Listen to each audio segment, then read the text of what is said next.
আমরা জানি রাজ্য সরকারের 3D অ্যাকশন, সীমান্তে ডিটেক্ট ডিলিট ডিপোর্ট অ্যাকশন।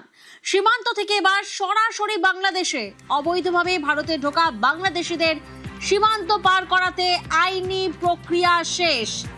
5 অনুপ্রবেশকারীকে সরাসরি বাংলাদেশে পাঠিয়ে দিল বিএসএফ। ডিটেল জানবো, অর্পণ প্রতিনিধি আমাদের সঙ্গে রয়েছেন। অর্পণ, দেখো, গত কয়েক সপ্তাহ ধরে শুধু বারুইপুর পুলিশ জেলা নয়, বারুইপুর সহ দক্ষিণ 24 পরগনার বিভিন্ন এলাকায় পুলিশে অভিযান চলেছে। আর এই অভিযানে শুধু মল্লিকপুর থেকেই 3 জনকে আটক করা হয় এবং জীবনতলা থানা থেকে 1 জন এবং রায়দিঘি থানা থেকে মন্দিরবাজার থানা সেখান থেকে 1 জনকে আটক করা হয়। তাদেরকে বারুইপুরের যে হোল্ডিং সেন্টারে রাখা হয়েছিল, তারপরে আইনি প্রসেস শুরু হয় এবং সেই আইনি প্রসেস কমপ্লিট করার পর বারুইপুর পুলিশ জেলার পক্ষ থেকে বিএসএফ এর হাতে এবং বিএসএফ এর হাতে 102 নম্বর ব্যাটালিয়নের তাদের হাতে এই 5 জনকে তুলে দেওয়া হয় এবং সেখান থেকেই তাদেরকে বাংলাদেশে ফেরত পাঠানো হবে। এবং পুলিশের পক্ষ থেকে জানানো হয়েছে এই মুহূর্তে দক্ষিণ 24 পরগনায় হোল্ডিং সেন্টারে আর বাংলাদেশি নেই, তবে আগামী দিনে সমস্ত থানাগুলি এলাকায় সেখানে কিন্তু অভিযান চলবে। এই অবৈধ অনুপ্রবেশকারী যারা রয়েছেন তাদেরকে চিহ্নিত করা হবে এবং তাদেরকে আটক করে হোল্ডিং সেন্টারে এবং সেখান থেকে যেমন আইনি প্রসেস আছে সেই আইনি প্রসেস মেনটেন করে তাদেরকে বাংলাদেশে পুষবাক করা হবে।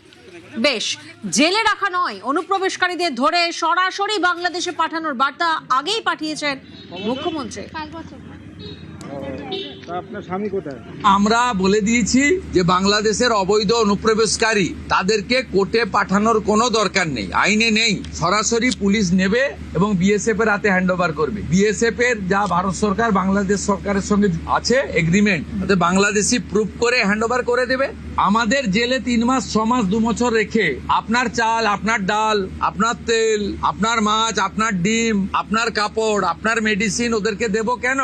এটা তো ভারতীয়দেরই ক্ষতি হচ্ছে, আমাদের রাজ্যেরই ক্ষতি হচ্ছে। আইনটা এতদিন ছিল ভোট ব্যাংকের স্বার্থে, কেউ বা কারা ব্যবহার করেনি। আমরা ভোট ব্যাংকের বাইরে গিয়ে দেশের স্বার্থে, রাজ্যের স্বার্থে এই আইন কার্যকর করছি। দেশ কি রুপিয়া में खाना खाएगा, कपड़ा देगा, मेडिसिन देगा। एक दामाद है ये लोग। जल्दी जल्दी भागो, जल्दी जल्दी भागो, नहीं तो जो करना है सरकार करेगा।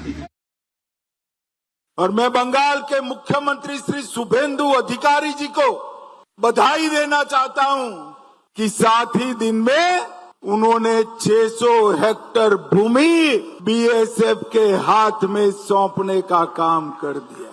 चिकन नेक की भी 121 हेक्टेयर भूमि भारत सरकार को दे दी। आज अखबारों में देख रहे हैं, पहले ममता के शासन में हर रोज घुसपैठ होती थी, अब घुसपैठ करने वाले अपने आप वापिस जाने लगे हैं, अपने आप जाने। शुभेंदु जी ने, भाजपा बंगाल सरकार ने डिटेंशन सेंटर बनाए हैं, मगर हम सब लोग चाहते हैं कि जो घुसपैठ कर अवैध तरीके से आए हैं वो अपने आप जहां से आए हैं वहां वापिस चले जाए। अगर वो अपने आप चले जाते हैं तो बंगाल सरकार भी उन पर कोई केस नहीं करेगी, जाने के लिए उनकी सहायता भी करेगी। और मैं आशा रखता हूं कि जब अभियान चले पहचान का, उसके पहले ही ढेर सारे लोग अपने आप चले जाएंगे।